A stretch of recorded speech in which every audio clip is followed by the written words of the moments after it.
Hello' good morning. কি খবৰ সকলোৰে? আজি আহিছোঁ পুতুদা, ধুন্দা, মই বৰদলৈ বুলি। যিহেতু আমি ঘৰৰ পৰা ধুতি পাঞ্জাবী লৈ আহিছিলোঁ, আহি পাই আমি প্ৰথমতে ড্ৰেছ পাতিটো কৰি ল'লোঁ। ফাইনেলি আহি গ'লো, বহুত দিনৰ আশা। ধুনীয়াকৈ গোটেইকেইটা ধুতি পাঞ্জাবী পিন্ধিও ৰেডি হৈ ল'লোঁ। বহুত দিনৰ পৰা আহিম বুলি ভাবি আছিলোঁ, আজি সময় সুবিধাটো মিলাই আহি দিলোঁ।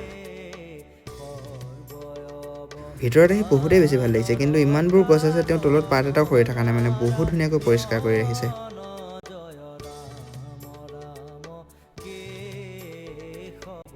ঘূৰি ঘূৰি আমি অলপ টাইম এইখিনিতে ৰখিলোঁহি আহি পিনি।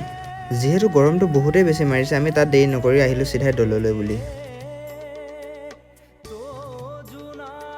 আমি আহি পাই এটা সেৱালৈ যিহেতু ইয়াত নাম হৈ আছিলে, আৰু আমি ইয়াত বহিলোঁ অলপ টাইম আৰু আমাক প্ৰসাদো খাবলৈ দিলোঁ। দলত যিহেতু বহুতেই বেছি শান্তি পৰিৱেশ, তাতে অলপ টাইম ৰখি আমি ধুনীয়াকৈ জেগাবোৰ চাই ল'লোঁ। তাৰ পৰা আমি চিধাই ভাতটো খাই ল'লোঁ, যিহেতু ৰাতিপুৱাৰ পৰা একোৱে খোৱা নাছিলোঁ। ভাতটো খাই পিনি আমি চিধাই যাব ওলালোঁ ঘৰ। লগ পাইছোঁ মোৰ নেক্সট ভিডিঅ'ত। থেংকছ ফৰ ৱাচিং, বাই।